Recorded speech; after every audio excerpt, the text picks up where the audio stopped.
Hello, I'm Brian Waddell, Libertarian and Reform Party candidate for Manhattan Borough President.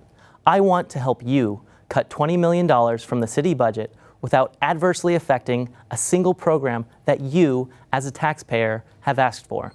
Join me in repealing the borough presidency citywide and replacing that with a decentralized system that gives you a greater voice in important granting and land use decisions. My plan calls for a more efficient city government where your input means much more, thanks to removing the top-down approach of the borough presidency.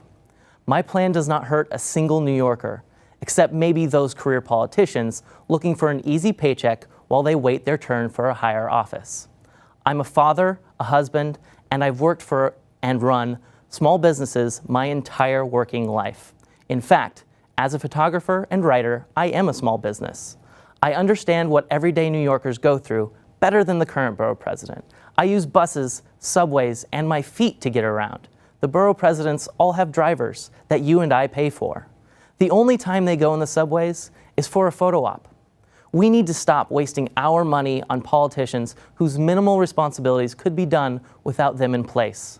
A vote for me in November is a vote for yourself. It's a vote to make city government work for you. It's a vote to end wasteful spending of your hard-earned dollars. It's a vote for common sense reform that won't hurt any of your less fortunate neighbors and will allow you to advocate for them even more. So please go to votewaddell.com, that's 2 Ds and 2 Ls, and allow me to earn your vote.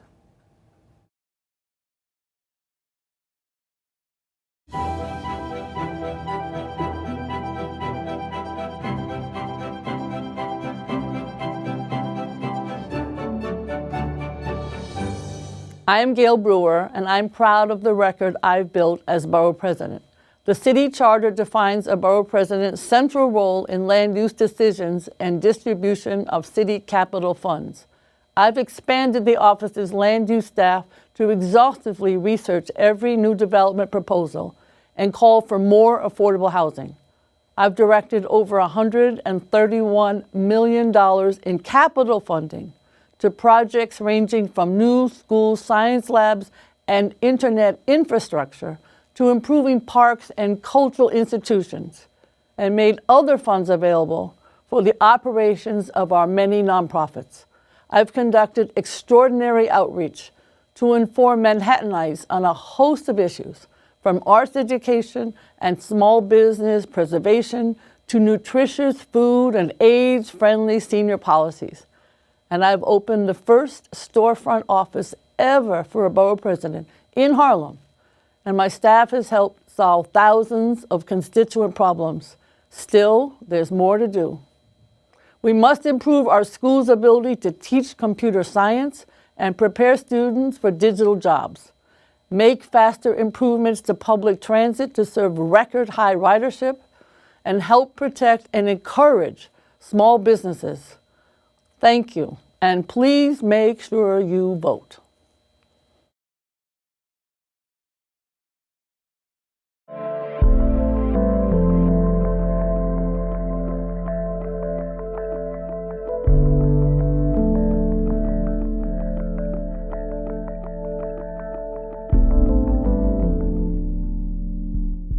Manhattan Neighborhood Network, in partnership with the League of Women Voters of New York, Gotham Gazette, and the Amsterdam News, are pleased to welcome you to a debate between the candidates running for Manhattan Borough President. New York City general election is Tuesday, November 7th. The winners will take office in January. I'm Ben Max, executive editor of Gotham Gazette. The candidates joining us today are Gale Brewer, the Democratic and Working Family Party candidate, and Brian Waddell, the Reform and Libertarian Party's candidate. Thanks very much for being here. Mr. Waddell, we're going to start with you. Tell Manhattan voters and viewers a little bit about who you are and why you want to be Manhattan Borough President. My name is Brian Waddell. I am a photographer and a political activist, and I want to be borough president to get rid of the position, to abolish the position in order to save the city government $20 million without affecting a single thing that the city government does. We can do this very simply. You get to vote on it. It's much better that way. Other than that, I'm a new father and happily married and live on the Upper West Side. And you are running on the Libertarian and Reform Party lines. Correct. What does that mean to be libertarian? Libertarian essentially means individual freedom to the utmost respect as long as you aren't encroaching upon somebody else's individual liberties. And Manhattan Borough President Brewer, why are you running for re-election? And I think you need to defend the existence of the position of Manhattan Borough President. I certainly will. So I've been Borough President for 4 years. I was on the City Council for 12 years before that. And I am rerunning for a couple of reasons. First of all, just to give an example of the reason for the Borough President, we have 5 boroughs. We have a mayor from Brooklyn. And the Borough of Manhattan does need to be defended. Example would be just recently, the mayor thought that sending the Garment Center to Brooklyn, Sunset Park, was a good idea. And we put together stakeholders, business, real estate, people who are in the design community, and we had a facilitator, and we have been working together to keep the ecosystem of the Garment Center. So that's an example of, okay, maybe some should go to Brooklyn, but you have to have a plan. You have to have a plan to keep the Garment Center in the Borough of Manhattan, and everybody agreed to that. We just have to figure out how to do it, and without me, without the Borough President, they'd be gone. Number 2 would be another example is all of this pre-planning for the real estate and the rezonings. You got to bring together the members of the City Council. I was there for 12 years. I know what it's like. You don't really have leadership in the council that says it's borough-wide. You have to do it on your own with the Borough President. That's another example. Pre-planning in East Harlem, pre-planning in Inwood, NoHo, Soho, Chinatown, and I mentioned the Garment Center and all the resiliency efforts. We are leading all of those efforts in the Borough of Manhattan. So the third issue is you have a different kind of borough. I mean, I love our city, but each borough is different. I meet often with my colleagues in the other boroughs. They represent the Bronx and Brooklyn and so on. And they have a sensitivity to what the issues are. Small mom and pop stores may not be an issue in Queens. They are an issue in Manhattan. And you have to fight to figure out how the commercial rent tax can be eliminated, for instance. We'd like to figure out how to deal with the zoning for those particulars. So there are institutional issues in every borough, and they're different. And you really do need a borough president. So let's talk a little bit more about the position. Sure. You're seeking to abolish it, but how do you describe what the position of Manhattan Borough President is? Are you familiar with the powers that it has, and how do you describe those? And if the Borough President is not going to exist to do those, where do those fall? Great. So essentially, I think the way she explained it, I heard community organizer, not somebody who we should be paying $25 million throughout the city to have on the city payroll. This should be done by the groups who want things done. Essentially, we're paying for somebody to be an advocate for private entities, which isn't necessarily the job of the government. It's the job of the private entities to advocate for themselves. And in this day and age, we have all these ways to communicate, Twitter, we have Facebook, all these ways we can communicate directly with people and with our elected officials. So we don't need that go-between anymore. This is an antiquated position that doesn't really have the role it used to have. I'm not saying there aren't things to be done. I'm saying we can do it differently. We can decentralize, get rid of the top-down control, and make sure that people have a larger voice by making sure that the borough boards, the community boards have more power to get things done in the same way that the borough presidents are doing them now, just without at least $20 million worth of the offices that are going on. So that hits on one power of the borough presidency, which is bringing together the borough board and coordinating the community boards. Right. Talk a little bit about that and what that role looks like as far as you as borough president. Obviously, as the borough president, you have the ULURP, all the zoning aspects that I talked about earlier. You certainly have the appointments. We appoint 1,000 people in the borough of Manhattan. It includes the community boards. If you don't have a borough president, you can't have a borough board, and you also have borough service cabinets. I can't tell you how many times the district managers and the chairs of the 12 boards in Manhattan come together only because we bring them together, and then from the noise to the construction, you don't have the construction issues in the other boroughs. You've got to have, in my situation, I don't want weekend and evening noise construction. So as an example, the mayor's appointing a nightlife task force. Got to have somebody who's from the community boards in Manhattan. You have to have that borough-wide perspective. Also, you train them. You can't just send community organizers out.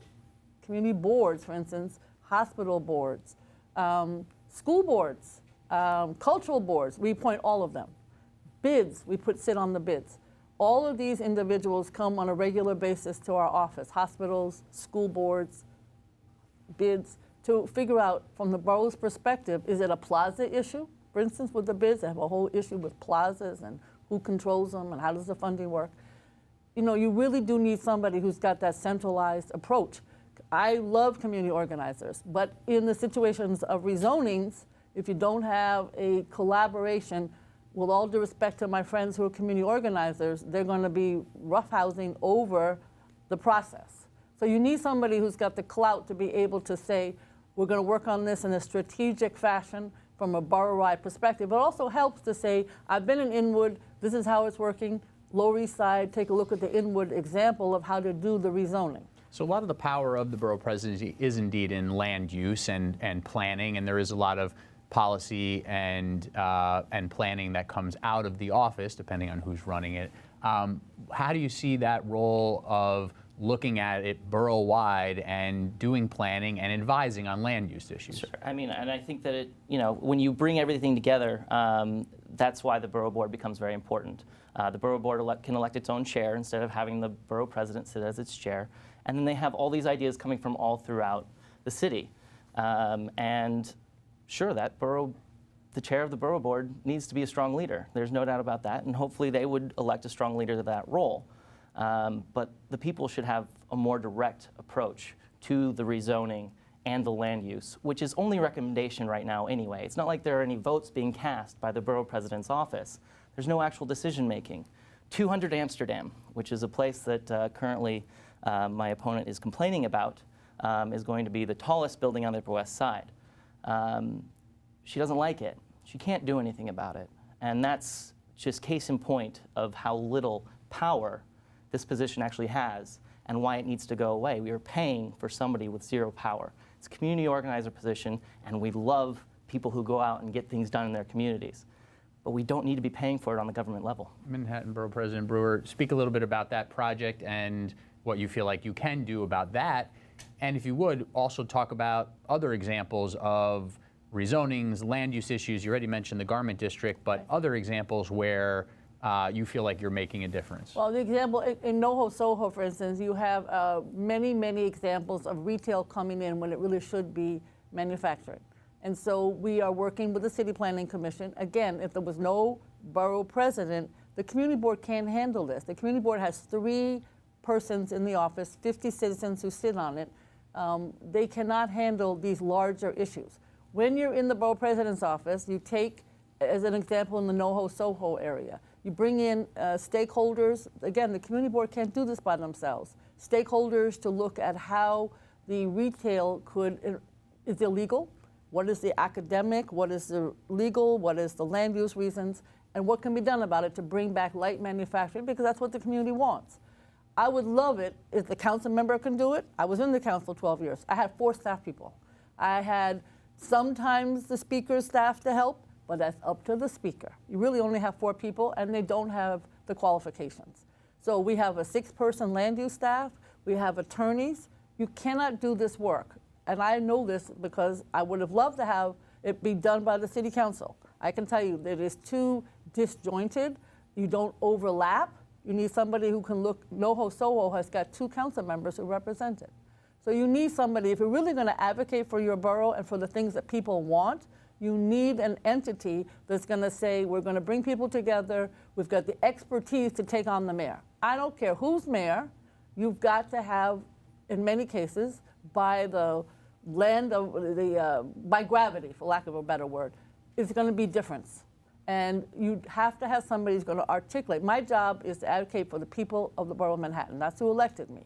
And if it was left up to a community organizer or to the director or the president of the borough board, that borough board person has got 3 staff members in his or her office. That's it for the entire orientation of a borough board. You also have borough service cabinets by charter mandate. So there are 2 meetings every month. A huge amount of discussion goes on. And then what about all the school boards? And then what about all the business improvement districts? And what about the hospital boards? Who's going to bring these people together to advocate for the borough of Manhattan? So there are a lot of major land use projects going on. There's also some smaller ones, some plots, some buildings, but some of the bigger things that are going on, the East Midtown rezoning just went through, and you have the East Harlem rezoning sort of on the table right now. You've been fighting against the East Harlem plan as currently designed. The clock is ticking on that. Talk a little bit about how you felt you influenced the East Midtown rezoning and what you're doing about the East Harlem rezoning. So the East Midtown was a situation where under the previous administration it was going in a certain direction under Bloomberg. The city council stopped it, and we started again about 3 years ago with a council member, Dan Garodnick, and myself appointed by the mayor with the City Planning Commission. How we influenced it is with an expert staff of 6 land use experts, with the ability to bring together stakeholders that could take on some of the suggestions that came from City Planning Commission, to be honest with you, or economic development. You cannot just go, you could argue, for instance, the mayor can run the whole city. We don't need anybody else to advocate for us. That's not how people in Manhattan or any other borough feel. So the example of East Midtown is one in which the stakeholders had differences of opinion from the administration. We came to a consensus. The administration made changes based on our staff and the city council member staff suggestions. We put out a report. In terms of East Harlem. Before we get to East Harlem, a couple of specifics that you helped influence in the East Midtown? How much would a building that's built near a subway in East Midtown have to contribute to that subway? How much that a building is built in East Midtown would have to contribute to open space? How would the group that's going to be making these decisions, how would it be comprised? What is the landmarks situation? St. Patrick's, Temple Emmanuel want to sell their landmarks because they obviously sell their air rights because they're a landmark. What would be the cost of all that? All of these were negotiated out with our office and the council member. It could not be done by the council member alone. It wouldn't have come out well if the mayor had done it because they had a difference of opinion. So we were able to be that negotiator that put everything on the table, had enough expertise in the room, and we came out with a good end. I'm going to pause you on East Harlem to give Mr. Waddell a chance to talk about the East Midtown rezoning, if you have an opinion on how that went. You know, I think that most of the work that's being done, like she said, is being done by the experts in the office. And my plan doesn't get rid of those experts in the office. It keeps an office of grants and land use, so we make sure that the things that are being done now, that are actually being done now by the borough presidency, is still being done. It'll just be under the purview of the borough board rather than the borough president. So it flattens out, it makes it a little more easy for people to get access to it. So it's not a top-down executive approach. It's so that you can go into your community board and actually have a little more input rather than having, you know, a borough president who's making the final decision for the office. We would still have those experts. I would make sure that the best people possible were still sitting on the land use office, and making sure that grants are going to the right places and giving people more opportunity to be involved in that. Any thoughts on East Midtown, the way that project went through? I mean, I think they did a pretty good job overall. I think a lot of times I agree with what you're doing, in all honesty. When you came out and defended the garment district, you did a great, you know, that's absolutely, it should have stayed there, and there's no reason for it to go anywhere else. The idea of essentially gerrymandering business is a terrible idea, and you know, we should let people keep their businesses where they are. East Harlem. Yeah, East Harlem. So again, 2 years with work with the Speaker's office and Mayor's office and the community, particularly Board 11 and all the advocates. My staff was at most of the meetings. I was at some of the meetings, 2 years. And then it's our turn to say, what do you think of this project? So the mayor then had a proposal, and the East Harlem had a proposal. 2 years of work. And I cannot tell you how many meetings, landmarks, parks, housing, etc. So the mayor says, well, I have a better plan. On 3rd Avenue and Park Avenue, the buildings can be taller, we can have more density, et cetera, et cetera. And I said, no, the neighborhood, 2 years of work. It's not as if, and the mayor's office was at every meeting. So you were there. You paid for the facilitator. Don't you think you should look at this plan? That's why I said no. And now how does that happen where there's that process and a proposal put forth by the community with your office, with Melissa Mark Viverito's office, the local council member who's also the speaker. How does that happen that that proposal is put forward and the mayor's office puts forward something that is so far disjointed from Well, that? first you have to ask the mayor. But the second issue is between the speaker and myself, I think we were able to say, I was at the city council yesterday when I testified, and the speaker said to me after I testified and said basically what I'm saying to you, what about the small business? What about the housing? Why is it so dense, et cetera, et cetera? Why don't you look at the plan that the community proposed? She said, so Gale, you're telling me that you support the neighborhood plan? I said, yes. So I don't know, because to me, what should have happened is the mayor would say, okay, can we tweak it here? Can we tweak it there? Sure, things can always be improved. But to have a whole new plan when your office was in the room for 2 years, that makes no sense. That's why I said no. How's that going to be resolved? Well, I think the speaker's going to have to say, we're going to go with a neighborhood plan. I hope she does that. Again, tweaking here and there, but that's what I hope she does. Do you have thoughts on the East Harlem rezoning process? You know, I don't know enough about that, what's going on right now, but in my ideal world, it would be the community's plan that goes through 9 times out of 10. If it's just terrible or something else, maybe that 10% of the time it needs to be changed. Yeah. However, 9 times out of 10, what the community wants is what should go on. Do you have? It's obviously difficult to talk about any other issue when you want to abolish the position, but when you look at Manhattan. When you look at needs in the borough, Sure. when you look at needs across the city that apply Sure. to Manhattan, Sure. what are the top things that stand out to you right now? I think education is always a huge thing that we need to do more of and do more with. And that $20 million that we can cut can go right into putting more people into universal pre-K. It can pay for the electric bills for the new AC units that we're putting into all these schools. Clean up potholes, tons of things that can go on with this money that we will save. And it can actually help you at a community level, and you can have more access to make sure that you're getting done what you want done at your local level. 2 quick follow-ups. The Yeah. $20 million or $25 million figure that you're citing? $25 million figure would be everything if we threw out the baby with the bathwater, right? For the Manhattan Borough President's Office? For the Borough Presidents overall for the city. Okay. Approximately. I wish I had $25 million. I know, right? Don't you? $20 million comes from the idea that we get rid of most of the offices and keep the Department of Grants and Land Use intact. So that makes it so that we have about $1 million office in each borough doing those things. So we don't lose a lot of the functionality, or any of the functionality ideally, of what is actually going on in the city. Got that, yes. Okay, so education. We can put more people use in the universal resources, pre-K. but are there other things related to education, for example, or other issues that you think are crying out, not for the $20 million you want to save, but for policy changes or new programs? Oh, I probably wouldn't ask for many new programs. I think we can make the ones we currently have better. Just use that money to get more kids into universal pre-K. Make sure that all of our schools are being funded properly as much as possible. I mean, $20 million is a drop in the bucket. It's 0.5% of our city budget, but it's not nothing. So you've mentioned, and we want to talk about your record on this front in a moment, but you've mentioned the capital project allocation of funds for Sure. capital projects, Yes. which is infrastructure, Right. Materials. How would that work under the proposals that you have, and are there things that you want to see happen with that money that is not currently happening? So I would want the communities to be driving that process. I know, people can come in and say, I saw, this big hole in the park over there, and I want that to be fixed. They do that now, and a lot of those things get taken care of.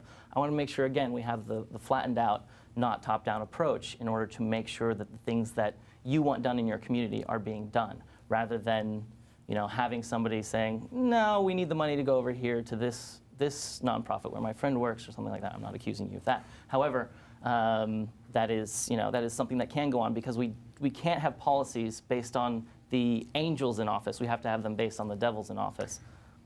Borough President, do you have a top-down approach to your work? And B, how have you approached the capital funding process? Well, 2 things. I do not have a top-down approach. We're the first borough president to have a district office in Harlem, and so that's certainly very accessible. My home number, my cell number, everything's on my Facebook, my Twitter account, my website, etc. So I do not have a top-down approach. I will say, want to pick up on one thing, just training the community board members, training them. That has to be done by us, and it is done with what's land use, what's budgeting. I'm a big techie, so the whole technology world, and ethics, things like this, parliamentary procedure. Somebody has to do that. I was in the mayor's office at one point in the early 90s, working in the federal office. Mayors don't do that. Mayors do not worry enough about the community boards. They don't worry enough about things that bring people together. If you're the mayor, you want to get your agenda across. The mayor wants his pre-K, he wants his 200,000 units. They don't have this bigger perspective of, okay, really what does this neighborhood want? They want to keep everybody quiet, and I can understand this and not have you and the press, picking up on issues. I pick up on issues. I want my constituents to have a say. When they're upset about something, I want to voice it for them with the city council or other electeds. Now, capital. You cannot, example, the Department of Education has a list of what they want to fund. Maybe they want to do air conditioners. They don't want to do necessarily the arts program, the recording studio, the playground. It's not on anybody's agenda. So you do need to have a borough president who says, that is what I'm going to put on the agenda. Because believe it or not, if there's not, this is a big city. We're bigger than half the countries in the world. We are bigger than all but California, the US government, and the state of New York. We're bigger than Pennsylvania, we're bigger than Florida. So if you don't have a lot of voices speaking up, nobody hears you. You go into the wilderness. So for these schools, and I agree with you about education, I mean, my kids are grown, but they went through the public school system. I feel very strongly that another voice in this big, huge city is absolutely necessary on the Capitol. I can't tell you how many people have gone to the city, meeting the mayor's office, and get nowhere. And between us and the city council, we can say, okay, we're going to work with the OMB, but these are the priorities for the schools or the cultural institutions or the parks. Parks, they don't get enough support, in my opinion. That's an example where the loudest voice is really important. Let's stick with you, Borough President.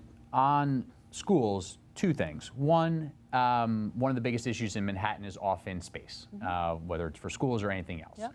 What have you done and what will you do around creating school seats and managing that process? Well, the issue with every rezoning, I think under Bloomberg and sometimes under de Blasio, if you create a new building, you're going to have to put in more school seats. So we did this. I was the one in the city council to build a new school in Riverside Center, which is a new area around where we are on the Upper West Side. It was my suggestion to do that.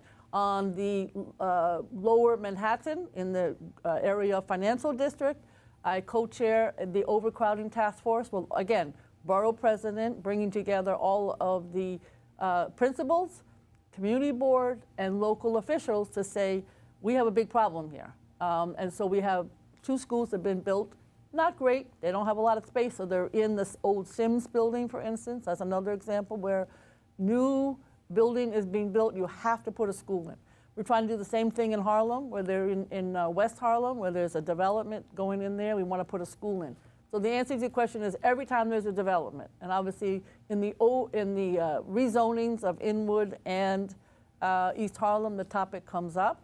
So it's a question of making sure how the numbers are calculated by DOE and City Planning Commission. Very different often than how the community calculates. Mr. Waddell, any thoughts on expanding school seats? I assume. So I mean, it's pretty obvious numbers-wise. When you have more people, you need more school seats. There's really, it's a pretty straightforward thing, and I think that. Well, I think one of the questions would be, should there really be more limits on development in areas of Manhattan where the density is just too great and there's not necessarily enough space for new school seats? No, I think that there's always a creative way to figure it out, and I think that the community will usually figure that out. And I don't think that she says she doesn't have a top-down approach, but a lot of what she's explaining is a top-down approach. I think that really the community can do this, and there's really a huge ability for people to have better connection to their government. I just want to say on this issue, because I've been through so many of these overcrowding task forces, there are often community members who are amazingly intelligent and can run numbers, right? Nobody listens to them. I mean, I can't tell you, it's amazing to me. Nobody in city government listens until the community comes together, often brought together by me and when Scott Stringer was borough president, to say, this gentleman is right. City Planning Commission doesn't want to say that the new buildings will create more families. That's an amazing fact. Yeah. And the DOE doesn't want to build more schools because they're afraid of the cost. So you really do need voices like the borough president to say, you need to do this. City planning, city council is great, but again, when you got 4 staff people and you're trying to take on the SCA, the DOE, and the mayor, it's hard to do by yourself. So we have about 5 or 6 more minutes here. We're going to try to get through a few more topics before we have minute-long closing statements. I want to stick with education for another moment here. One of the other most controversial topics in this area has been rezoning school districts to desegregate city schools. We've had on the Upper West Side some contention around that, but a plan moving forward. We've had some on the Lower East Side where it's been less contentious, a lot of community planning. How do you describe sort of the state of integrating the schools more and rezonings, and what are you doing about it? Well, there's no question, when you have an integrated school, you have better academics. All of the research shows that. On the Lower East Side, I've been to the workshops in the past, just opened up the Family Resource Center where families will be able to get information about which school to apply to under what was really, again, a 2 or 3 year process of putting together a very wonderful plan for integrating the schools on the Lower East Side. But a question is interesting that came up recently is, so you have Title I schools now, those are the schools that get federal money because of the low-income kids, and if you don't have those schools in such numbers, how are you going to be able to pay for some of the services that kids need? All of these issues will be, I think, worked out on the Lower East Side. What did I do on the Lower East Side is supportive, go to the workshops, bring other stakeholders to the situation. I think we're going to have to do the same thing. There's more of District 3 because on District 3 you have a cutoff between 96th Street, the Uptown, Harlem schools, and then the Upper West Side schools. There's much more discussion. What do you need? You need really good principals and really good teachers, and sometimes that takes care of parents selecting different schools. Is that a priority for you? Yes, and I think, though, we need more good principals. Mr. Waddell, any thoughts on the role of a borough president in helping to rezone schools? It's another area where sort of that borough-wide purview could have some interesting perspective. I think that the borough presidency in general tends to take a lot of credit for just bringing people together in a meeting. And I think that we need to stop paying somebody 6 figures in order to bring somebody together in a meeting. I think that most of these things are seen by other people and then brought to the borough president's office. And so the idea that it couldn't happen any other way, I think, is a little erroneous. There needs to be a conversation about how we can do it another way. And my plan probably isn't perfect, but it is hopefully something we can at least talk about. So we're going to do a sort of quick lightning round here with not necessarily one-word answers, but brief answers on about 4 topics, and then a quick closing statement. So the first one is NYCHA and the sort of infill development of using some of NYCHA land to build partly market rate or all affordable housing. In favor or against? If there is a ULURP, the one at Homes is not a ULURP. So you need a ULURP, number 1. Number 2, as the folks in Brooklyn and Queens suggested to the mayor over the weekend, senior housing. And the third issue is it has to be affordable to the people at NYCHA. Thank you. Mr. Waddell? I think that NYCHA has a lot of problems, and we need to do as much as we can to fix those problems. I'm of the mind that the borough president doesn't do much in those besides advocate. I hear the theme here. Closing Rikers Island and creating more jail capacity in the boroughs. Rikers is a cesspool. It needs to go away. More jail capacity in the boroughs is a tough problem that definitely the communities need to come together on and figure out where they need to go. But seems like you're in favor of moving in that direction. Absolutely. Close Rikers, but guess what? Who is going to advocate for each borough in terms of the jail closing? We've been told each borough gets a facility, right? So Except Staten Island. Right. Right. But all Manhattan, all the rest of them, who's going to do that?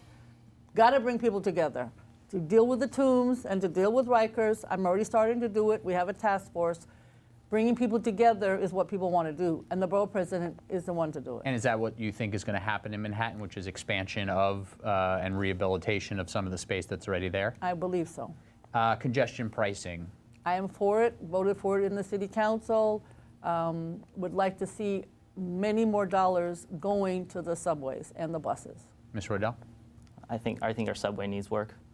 So you're open to a congestion pricing I'm plan? I'm open to the discussion. All right, last two. Are you voting yes or no on question number 1 on the November ballot, which is whether the state should hold a constitutional convention? Ms. I'm Brewer? voting no because we are concerned that all of our rights might be taken away. We know that 3 people are elected for each Senate district. If the wrong persons are elected because of some outside funding, then we could end up with no marriage equality. We could lose many other opportunities that have already been voted on in the state legislature. Well, I don't think marriage equality, the Supreme Court has weighed in, so I don't think that's at risk. But I would find that there might be other LGBT rights, women's rights, civil rights that could be lost. We won't even get many things could be lost as a result of a constitutional convention. In the state of New York. understood. I'm voting yes. You're voting yes. You want to say why? I would like to see us sit down and have the conversations that need to be had and make sure we do defend LGBT rights, all sorts of equality that we need to have in this state. And lastly, in our lightning round here, and then we'll move to closing statements, give a grade to Mayor Bill de Blasio for his term, and if you're willing to share, who you'll be voting for mayor in November. Mr. Waddell? I got a letter grade. I'm just going to give him a D- because I'm sure he said some things I agree with, but I can't put my finger on many of them. I am going to be voting for Aaron Comey. He is an amazing man. He's got an amazing story, and just wants to do really great things with education, housing. He has Your really good fellow plans. Libertarian He Party is my candidate, fellow yes. Libertarian Party, and I'm just proud to know him. And Ms. Brewer? I'm voting for Bill de Blasio. We served together in the Dinkins administration and in the city council, but we do need to build more affordable housing, and it has to be at an income and a rate that people who need housing can afford. We just do not have enough affordable housing, and it can't be so dense. And do you have a grade for him? I'll think of one later. All right. Closing statements. We'll start with, we'll start with Ms. Brewer, sorry. 1 minute closing statement, and then we'll move to Mr. Waddell. Well, I am very supportive of continuing the borough presidency. I would like to be reelected as a borough president in the last 4 years, and we will continue. We have been instrumental in planning for the borough of Manhattan, whether it is a garment center, East Midtown, all the work that's been done in East Harlem, Inwood to come, NoHo, Soho, Chinatown. Those are just some examples. Second, we are very focused on the training of all the people that we appoint. We appoint 1,000 people in the borough of Manhattan, the community boards, the hospital boards, the school boards, the cultural boards, and a borough president only can do that kind of overview of making sure that they are the best representatives of their neighborhood. And third, we have a very diverse staff, and I think that the notion of just planning is not what the borough president is all about. We also introduce legislation with a council member. We allocate funding that perhaps the mayor's office and the city council would not. And we are very involved with the constituent work that we do that is, again, has a lot of borough-wide implications at our storefront in Harlem. Thank you. Mr. Waddell. Thank you for watching this debate. I know Manhattanites are very busy. Essentially, my opponent's main defense of the borough presidency is that this is what we do. This is the way we've been doing it, so we need to continue doing it. The fact of the matter is, wouldn't you like $20 million in your pocket, essentially, being used to help schools, being used to help things that you want to see done, rather than in the pockets of the staff and the borough presidency?